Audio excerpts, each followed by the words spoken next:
let's start our final segment here. So what I want to talk about now in this final thing is kind of lead us gently into this idea of compressed sensing and sparse recovery. But it's really now that we kind of so what are kind of our three legs here? So the first hour or so we talked about like what is an ortho basis? It's a way to discretize signals you're interested in. Represent them as a list of numbers, which are again basis expansion coupled. The last hour we talked about where does sparsity come from? Right? So if we have we have this idea that if we have signals that are piecewise smooth, we look at them in the wavelet domain. And we look at, think about them as being sparse rather than look at the Fourier domain and think about them as being low pass, we get something very tangible, right? We get sort of much better performance for very simple algorithms, right? So it's really, kind of just a different simple model of the way we look at them. So we think about, if we have a sparse representation, what that means is we have a signal or image and we take its transform, which coefficients are important. So if it's sparse, what it means is there'll only be a small number of non-zero coefficients. But which coefficients those will vary from signal to signal or image to image. Okay, so what we want to talk about now is let's say I have not necessarily ortho basis, but I have a dictionary.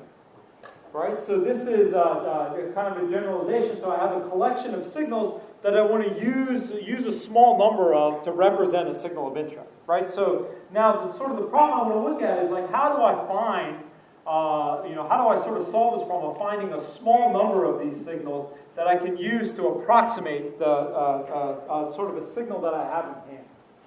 Okay, so this is what you might call the sparse approximation problem. Okay, so. Let's start, as we say in the notes here, let's start with a problem that has an easy solution. Okay, so let's say, and it's a problem we've talked about the solution to many times already, but we're just sort of formalizing. Okay, so let's say I have an ortho basis, so psi1, and let's just work in Rn right now. Let's keep everything finite dimensional just to keep the ideas concrete. So let's say I have an ortho basis, so I have n vectors, psi1, psi2, psi-n, all in Rn. And I can treat that this matrix psi as a collection of these n vectors. So let me just write that on the board, just because it's sort of an important concept. So in this first segment, we have an ortho basis psi. Here's psi1, psi2, psi-n. And this is going to be n by n. So I have n vectors all in Rn, and we know that these are orthogonal to each other. So psi transpose psi is equal to the identity. Okay, so now I ask the following problem. I give you a signal f, and I want to find the best way to write f as a superposition of s of these things. All right, and so how I can write that is, I'll move it down here so I can point to it. Is if I give you f, I fix this signal f, I want to find a beta such that psi beta is close to f, right? So this difference between these two is small in L2 norm, but that's just that beta, there's only s non-zero terms of beta. All right, so in a sense what I'm doing is I'm trying to select s out of these n terms and write f as a superposition of those s things. Okay. So this is actually an easy problem to solve. I mean, you can kind of guess what the solution is. The best S things to do are just the S biggest terms of F in this psi domain. Right? So one way you can formalize that is say, okay, look, thanks to Parseval, since psi is an orthogonal transform, the difference of these two things is exactly just if I call alpha the psi transform coefficients of my observed signal F. Right? Really what I'm looking for is I'm just looking for a beta that's close to alpha in the L2 domain. Right? So again, if I just apply psi transpose, this is exactly equal to this, which is exactly equal to this. So then I can just sort of rewrite this optimization program as looking for a coefficient sequence, coefficient sequence beta, which is as close to alpha as possible, that uses only, uses fewer than or equal to S terms. Okay. So it's kind of easy to see, or kind of easy to argue, that what I do is I just take alpha, and I just make beta equal to alpha for where alpha is, say, so I take this coefficient sequence alpha, and I look at its locations of its s biggest terms. And what the optimal beta will be, it will match alpha at those s biggest terms and just be 0 everywhere else. Right, so that gives you kind of a very concrete way to solve this problem. It's like I just take f, I take its transform, take its s largest coefficients, put 0 everywhere else, and then reconstruct. And that kind of gives me the optimal s-term approximation. Right? So that's when I say, like, I have this picture of Paul Gasol, and I approximate it using the s largest wavelet coefficients. This is exactly what I did. I took the wavelet transform, took the s largest thing, set everything else equal to 0, and then reconstructed the picture. Right? When we always looked at these approximates, we looked at it back in the pixel domain, and all that we're doing is following these 3 steps. Okay, so this problem of finding the optimal solution, right, of finding the best S-sparse approximation, it's trivial when the domain you're looking in is an ortho basis. Okay, in general, though, if you don't have an ortho basis, it's very much not trivial. All right, so now what I want to talk about is, instead of trying to find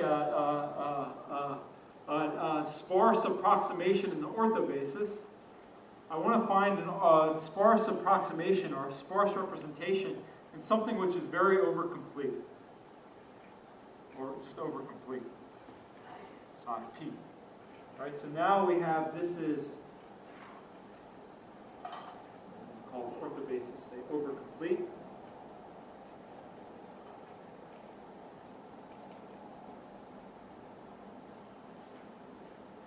So we have p columns and n rows. We'll have p, say, is bigger than n. Right, and so now what I want to do, right, is again, this is what this allows me to do is say, okay, look, let's say I have a signal that has more than one type of phenomenon. So let's say I have a signal which has some sinusoids in it, but also some spikes. Right, and so maybe what I want to do is I want to represent that signal using a combination of both sines and spikes. Right, so the question is, like, do I have a systematic way of selecting out, okay, what parts of the signal should I represent as a spike, and what parts of the signal should I represent as a sinusoid? Or what I'm trying to do is I was trying to say, okay, look, now instead of having an ortho basis, maybe I have just a dictionary of elements that I'm interested in. Say maybe half this dictionary consists of spikes at different locations, and half of the dictionary consists of sine waves at different frequencies. What's a systematic way I can sort of go to get a signal of interest, and then go through and figure out which one of these I should use and which one of these I should ignore? Right, so if I give you like a sort of an overly rich collection of elements, and then I give you a signal, like, find a way to write that signal as a small number of elements in this dictionary. Or if I give you a budget of S terms, find me the best S terms in this dictionary to approximate this signal. Okay, so that's, again, exactly the content of this problem, but now psi is not an ortho basis. It's this overcomplete dictionary. So it turns out that solving this problem is extremely hard. It's NP complete. There's no way to do it exactly. But there's a number of heuristics we can use to be able to do it. It's heuristics that have different guarantees associated with them. We can actually talk about them being good ideas. So let's just talk, for this last half hour here about sort of 2 different approaches for solving a problem like this. Right. So basically, taking a vector, and then I have an overcomplete representation, and I want to basically find a way to pick out some columns of this matrix to represent this vector using a small number of terms. So the first kind of class of algorithms are what are called greedy algorithms. So these are things that are called matching pursuit and orthogonal matching pursuit. And let me just go over these quickly. So let me just ask again. So how many people have any experience with one of these pursuit algorithms, matching pursuit or OMP? How many people have ever used them? Just raise your hand real quick. Okay, so some number of you. You have no idea what I'm talking about, but hopefully you will in a second.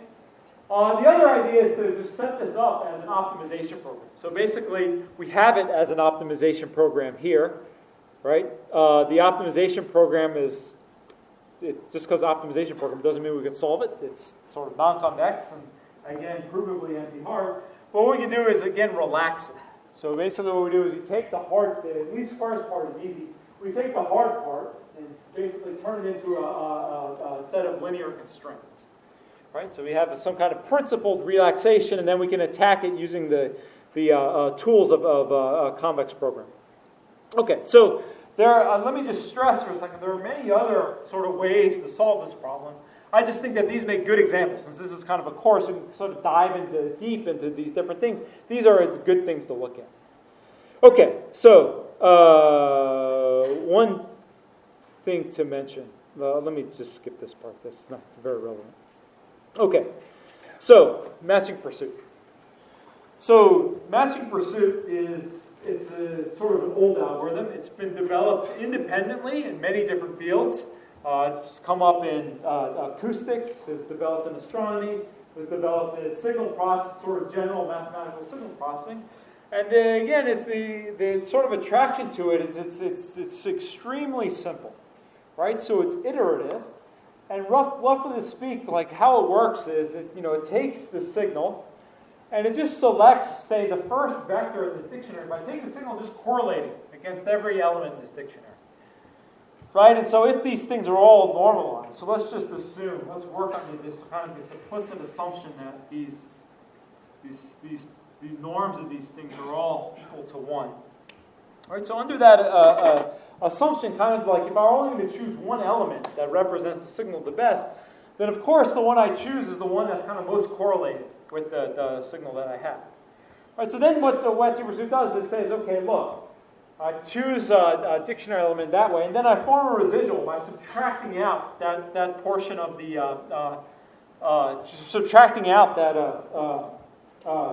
that sort of dictionary element from the signal, and then I perform the same operation on the residual itself. Right, so maybe this is just better to look at the algorithm itself. Right, so what you do is at the beginning you say, okay, look, I have this n by p dictionary psi, and I give you this signal f. Right, so then what I do is I say, okay, look, I start the residual equal to f, and then what I go through is I take this residual and I correlate it against every entry in the dictionary.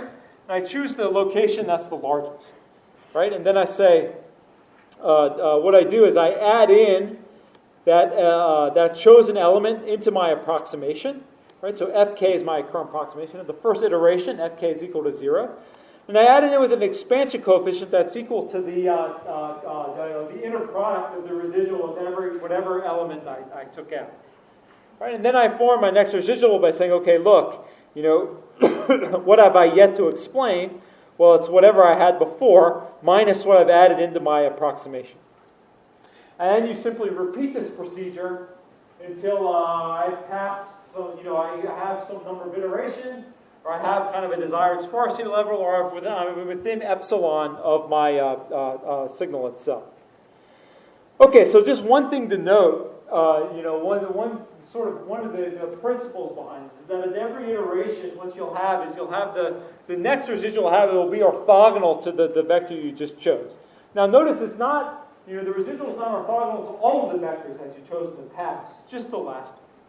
Right? And that's just sort of a fact that comes directly from the way you've constructed this thing. The fact that I'm choosing as, the reason why I'm choosing this as the amount to add into f, and the amount to subtract the residuals. If I have to choose a number that's based on something simple, choosing this amount to add into this approximation, choosing it to be that's what makes these two things orthogonal to one another. Okay. And so really, what that means is I can sort of, as a direct consequence, is I can expand the energy in the signal as kind of a sum of the squares of these different residuals, right? So at the end of the day, what we're saying is that each step, the principle you're using is you're selecting the atom, like psi, gamma, k, which makes the residual error as small as possible. Okay. Now, what's important about this, or what's interesting about it is, I can choose the same column multiple times, right? And in fact, you will choose the same column multiple times. So there's nothing that says that this has to converge in a finite number of iterations. And in fact, it will take an infinite number of iterations to converge. But you can talk very concretely about its convergence criteria. Right? You can say that, even though I take an infinite number of iterations to converge, you can say that converges exponentially. Right? So you can say that sort of the size of the residual, as k, the number of iterations grows big, it basically goes like the energy, but then 2 to the minus lambda k. You can actually figure out what this lambda is. Okay, so let's just look at an example in MATLAB. So NP. Okay, so here's this red thing. So this is just an example in 2D. So here's this red thing is a vector in R2. And I want to represent it as a superposition of these two vectors, right? This one vector is this unit vector, y-axis, and the other vector is this one. Okay, so this first step, what do? I correlate with everything and choose the max.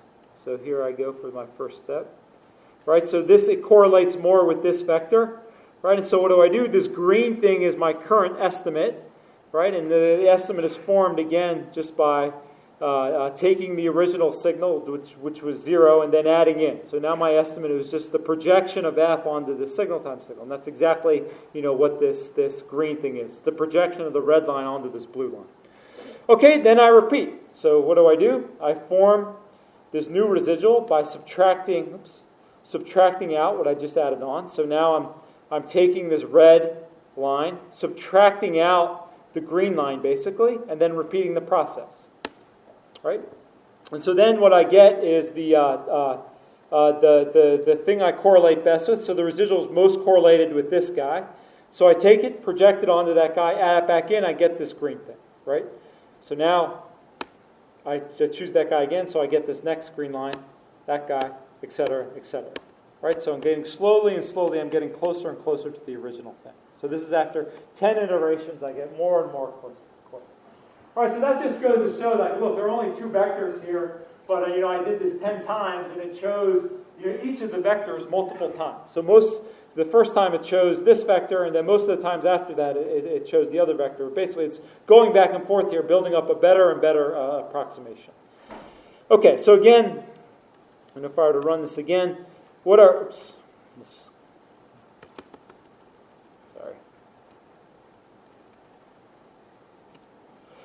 this is saying is, like, look, in general, it takes an infinite number of iterations to converge to the true signal, but I do get there, and I get there in exponential time.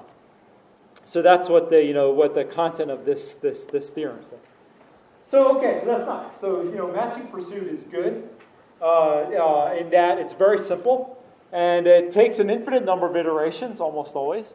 But the convergence is exponential. So it's, if nothing else, it's not a terrible thing.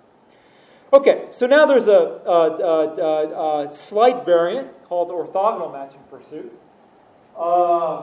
And it has a couple features, right? And kind of the essential difference between orthogonal matching pursuit and matching pursuit is, has a lot of the same flavor where, I start and I look with look for the vector in my dictionary which correlates best with the residual, and then when I select that, what I do is I kind of keep a running tally of the vectors I've selected so far, and what I do is I only look at the residual that's orthogonal to the things that I've selected to date.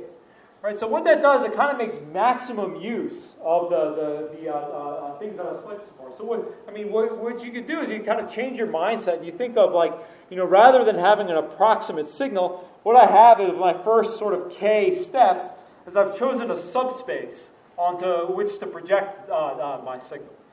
Right, and so then as I add more elements in, what I'm doing is I'm kind of refining it by projecting onto a new subspace. Right, so what this is saying is okay, look. Just as before, I look for the element in a dictionary which kind of maximizes the correlation with my residual.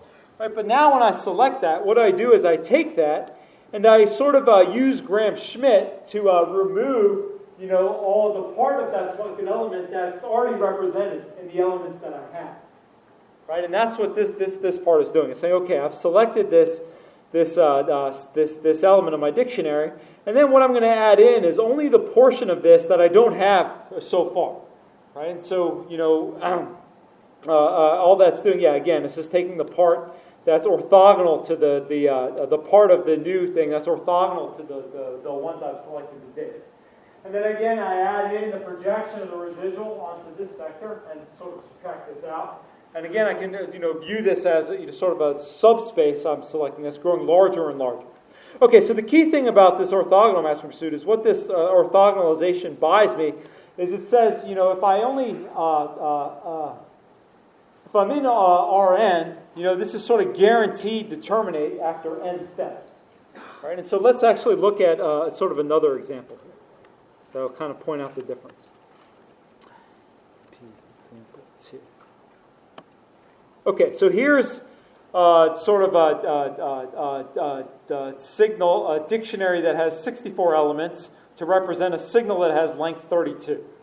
So again, what I'm doing is the original matching pursuit. This is kind of how it works. So it correlates the signal with kind of all the entries in the column. So what it does is it chooses out one of them, and so what's in red here is kind of like my true underlying representation. It's like weights of the columns of this matrix that I've used in this example. And what's in blue on the bottom is kind of the representation I found using matching pursuit.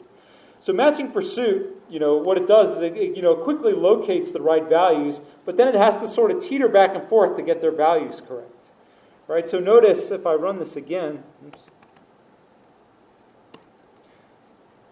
even when I select the values, I'm sort of constantly up, I sort of select these things, and I have to sort of go back and forth and adjust what they are. And that's what kind of takes me the infinite amount of turns in matching pursuit is, even if I've selected the right things, I sort of have to go back to wait on them to get them to add up right. Let's say when I do OMP, so it's almost the same thing. But notice now as I go through OMP and I select new elements, I'm adjusting my old terms. See, so these blue things adjust at every scale. So when I finally select the right thing, they're all locked on exactly. Right? So I have a 6 sparse representation of this length 32 signal. And OMP, by making, orthogonalizing the residual at every step, it makes sure that I converge in exactly 6 steps. Right? And in general, like if I have, no matter if I have a sparse representation or not, if I have a length n signal, I'm guaranteed to pick out like exactly n terms using OMP and converge in exactly n iterations. Okay, so that's the benefit to using OMP. It kind of makes the most efficient use possible of the elements you've selected so far. The price you pay, though, is it's actually much more computationally expensive. Each step is much more expensive. Right? So basically the running time for this is kind of the number of elements you've selected so far squared, and that's at each iteration.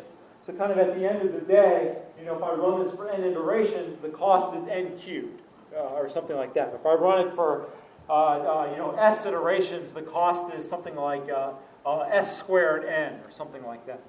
So it's far more expensive per iteration, but it can potentially terminate much more quickly. And really the reason for that is that you're, again, just making sort of much more careful use of what's going on. So, OMP, what you're doing is, again, selecting elements out, but you're reprojecting at every step. So you're readjusting your weights to get as a good approximation as possible. Like using these 3 basis vectors, what's the best I can possibly do? That's given to me by those blue coefficients. And then when I add in a 4th guy, I'm saying, what's the best I can possibly do with these 4 coefficients? Well, that requires readjusting all of them. Right? Now I add in the 5th guy. So what's the best I can possibly do with these 5 guys? Well, I have to readjust all 5 of them. And when I add in the 6th guy, I can get it exactly. Right? But again, it requires adjusting all 6 of them. So it's kind of like you're going back, and another way to interpret it is as I add new stuff in, I'm going back and adjusting the coefficients I've selected for the other elements to, again, do the best I could possibly do in the sort of least square sense with the elements I've selected so far. Okay, So those are, you know, the matching pursuit item. So there's another way to do this with what's called the basis pursuit, right? And this is, you know, with our first kind of encounter with L1. Okay, so, you know, another the difference here is, like, instead of kind of going through and explicitly trying to select out columns, you know, what this basis pursuit does is it kind of takes a more holistic approach.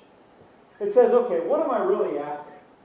Let's just write down what I'm after and just try to solve it directly using like some kind of variational program or an optimization program. Okay, so what I'm after is like basically the sparsest way I can write F as a superposition of columns of 5.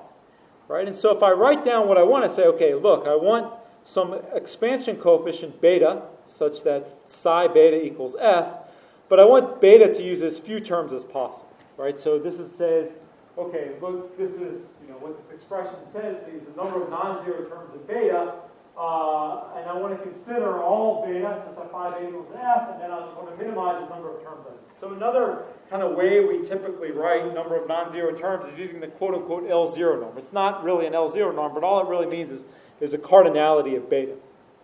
Okay, so this again is, you know, just a restatement of this problem. So it's again just NP hard. But what we can do is you can just take this program and you can just relax it, right? And so what we do is we just replace the L0 norm with the L1 norm. So rather than talk about the sparsity, what we do is we talk about the sum of the magnitudes of the coefficients. Okay, so now why this is a good proxy for sparsity, I won't harp on this right now because we're going to revisit again and again in coming days. But for now, it's just, you know, let's take it forward. So just the sum of the magnitudes just turns out to be a good substitute for the sparsity of the signal. And it has a nice property which we can prove very quickly, and we'll do so in the last few minutes of the lecture here. Okay, so the first nice thing about this. So what we would say, you know, what we will call basis pursuit is this idea is, okay, we have all these expansions beta, which such that psi beta equals F. There's, of course, infinitely many of them. And of all of them, we'll pick out the one that has the smallest sum of magnitudes. Right? And so the idea is, you know, there's a tractable way to solve this program.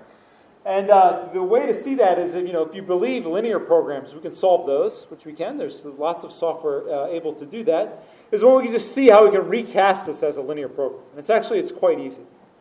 Right? And so what you can do is you can say, okay, you know, really what I'm trying to do is I'm trying to minimize the sum of absolute values of beta of gamma such that psi beta equals F. Right? And so, you know, of course, these are linear constraints. This is a non-linear functional. Right? This absolute value function isn't linear, but it's piecewise linear. Right? And that's kind of the key thing that allows you to separate these. So actually what you do, you know, the way you turn this into a linear program is you just introduce an auxiliary variable u, right? And all I do is I say, oh, look, I minimize the sum over the u, and this should all say beta here, not p.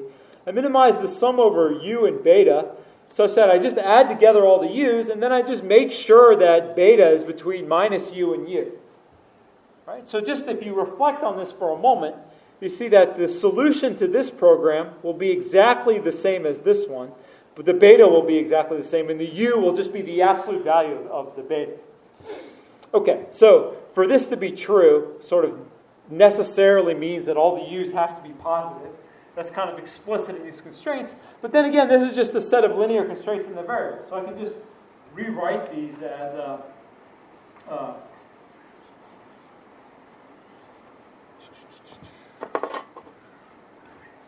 So I'm minimizing over both u and beta. Now just the sum of u of gamma. So that's a linear functional such that psi beta equals F. That's a linear constraint. And then my inequality constraints, I can write these as beta minus u is less than or equal to 0.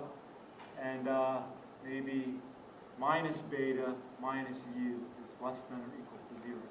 And these are both the linear inequality constraints.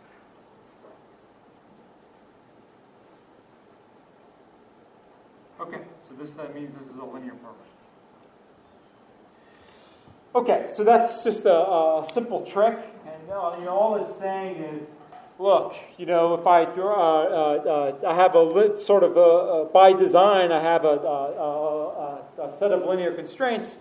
If I'm interested in the L1 norm, that itself is not a linear function, but it's piecewise linear. So anytime you have a piecewise linear functional, it's kind of a standard trick in convex programming. I can replace that piecewise linear functional by a linear functional if I introduce dummy variables in a smart way. Right? So this is just the smart way to do it. You double the size of the program, but what you get back is now this just looks like basically a linear functional, linear equality constraints, and linear inequality constraints. Okay, so basically basis pursuit is the same as linear programming. Okay, so what you're doing when you solve this, though, is something very different. So unlike, these OMP and MP, where you're kind of iteratively selecting columns and building up the signal, like one column at a time, when I solve something like this, it's also iterative, but it's, you're sort of trying to estimate everything at once. Right? So when I look at the iterates of basis pursuit, so basically iterative algorithms for solving linear programming, you're again sort of adjusting every component of the signal at the same time. Right? So here are like what iterations of basis pursuit look like. Right? So again, I can set up this L1 minimization. This linear programming has kind of a complicated, basically what I'm doing here is something like gradient descent to solve this program. But again, you're sort of assigning a weight to every column at every iteration. So, this blue vector, it's my current estimate. And it is true here that psi beta equals my signal, but it's the sum of the magnitudes is still quite high. So you descend while keeping the constraints active, and again you get another estimate. Descend, but by keeping still psi beta equals your signal itself, keeping the constraints satisfied, I get another vector, etc. And again, this converges very quickly, maybe 6 iterations of this algorithm gives you something very, very clean. The iterations here are expensive. Again, it's expensive in OMP, but again, it's something that's really fundamentally different. Like again, you're solving this optimization problem globally at every step. You're not just kind of picking and choosing the columns as you go. Okay, so then finally, what I'll mention is kind of the last part of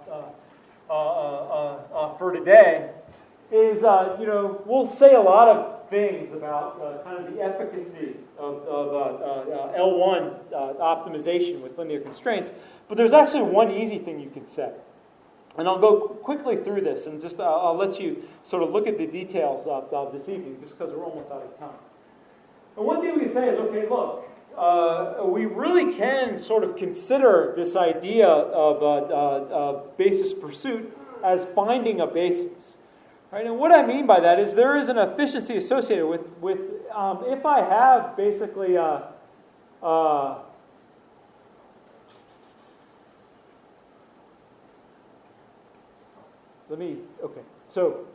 So what I can say is, like, if I have, well, let's just write things down so I can see this.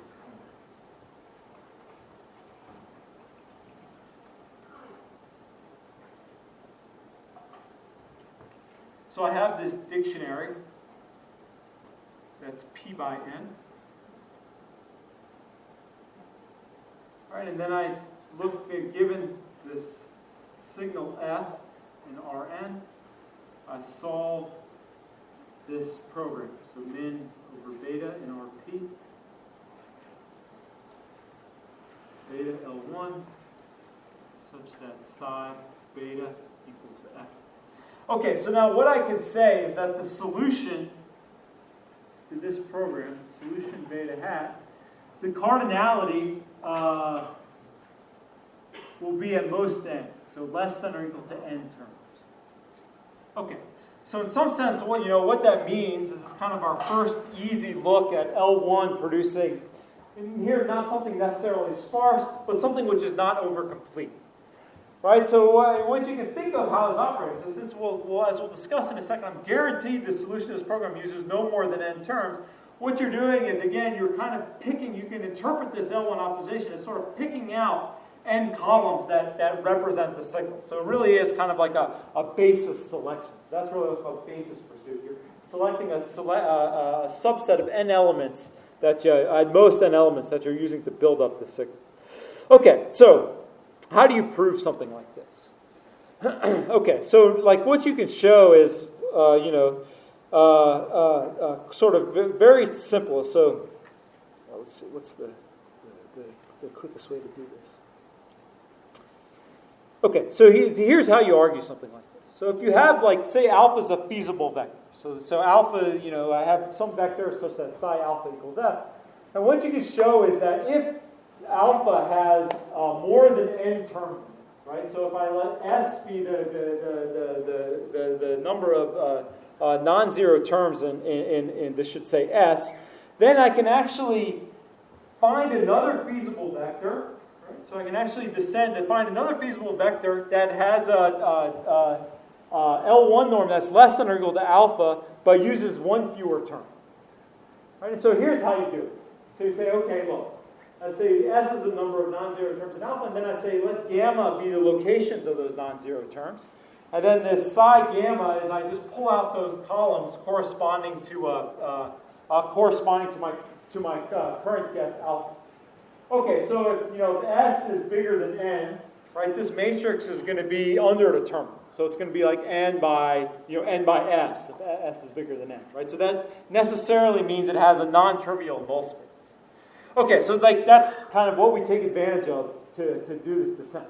Okay, so then we say, okay, let's try to find a direction to move in this null space that doesn't change the feasibility, right? So if I move, so if I have an alpha such that phi alpha equals f, if I add something to alpha that's in the null space, then alpha plus that vector is still going to be equal to f. But what I'm going to do is I'm going to try to move in a way that decreases the L1 norm.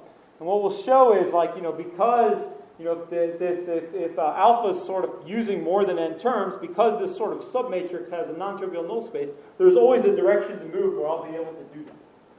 Okay, so the way you construct that descent direction is as follows. So, I just let a vector z be, let this vector z be the sign of alpha on the places where alpha is non-zero, and just 0 everywhere else. Okay, actually, that's what I call z prime. Okay, so now what I can say is, okay, look, so since like psi gamma has a null space, just let h prime be any vector in that null space.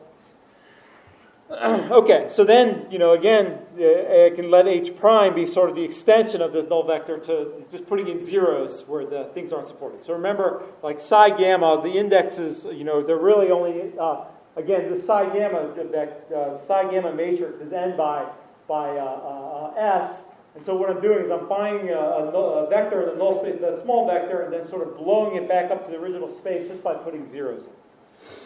Okay, so just because H is in the null space of psi gamma, when I add in these zeros, this means H prime is also in the null space of the original matrix psi. Right? That's kind of an easy thing. Okay, so now, it's true that the inner product of H and this vector Z, right, this vector I created from the alphas where I put the sign of alpha on the support and zeros everywhere else, I can make this less than or equal to 0. Right, and so if the inner product of H and Z isn't less than or equal to 0, then the inner product of negative H and Z is. And since, if H is in the null space, negative H is also in the null space. So just I can assume without generality that this is true. Okay, so then, the other thing I can say is if I add, choose an epsilon small enough, right, with this H vector, if I add just enough of that in, I won't change the sign sequence at all. The sign of alpha plus epsilon H will still be the same as the sign of alpha, which will still be equal to 0. Okay, so now I can just combine all these facts to show that, there is sort of a vector in the null space of psi I can add to alpha that decreases the L1 norm. Right? And basically that vector is given to me by this epsilon times H prime. Right? So if I just do sort of simple algebraic manipulations, what I get out, just by combining these facts above, is that the L1 norm of the sum of these two things is just the L1 norm of alpha plus epsilon times the inner product of Z and H, which I can take to be less than or equal to 0. Right. So what this means is if I have a expansion or a solution alpha that uses more than n terms, there's always a direction in the null space I can move that lowers the L1 norm while staying feasible. So the idea is I just move in that direction until one of the terms gets zeroed out. Right, and what that means is, yeah, there's a terms that uses. So if the alpha uses more than n terms, there's another expression which has equal to or smaller L1 norm that uses fewer terms. Right, and I can repeat that until the number of terms in my expansion is exactly equal to n. And then once I get to n points, like I'm no longer guaranteed that when I pull out these subcolumns, I'll have a null space. Okay, so it's really the sort of what the upshot of all of this is, in some sense there is some kind of built-in efficiency, which is very easy to argue for this basis pursuit. At the end of the day, when I solve this program, it's at most going to give me a vector which uses exactly n terms. Okay, so it's sort of a very nice first result for L1 that's very easy to see. Okay, so now what we'll see, maybe not tomorrow, but maybe on Thursday, what we'll start to argue very carefully is even something much more than this. We'll start to see that if this matrix has certain properties, and there's a sort of explanation for my signal which uses many fewer than n terms, right? L1 will still find it. So it basically says, like, if I have a sparse representation, I can say something even more powerful, that this L1 term will sort of produce something which is equally sparse. And that requires arguments that are sort of more complicated than this, but they use many of the same ideas, sort of finding vectors in the null space that have certain geometric properties. Again, so you can sort of view this as a starting point. Okay, so that's where I'll end for today. Tomorrow we'll start to look at basically some more refined properties of this idea of basis pursuit and when it starts to find sparse approximation. Okay, so we'll see you guys tomorrow afternoon.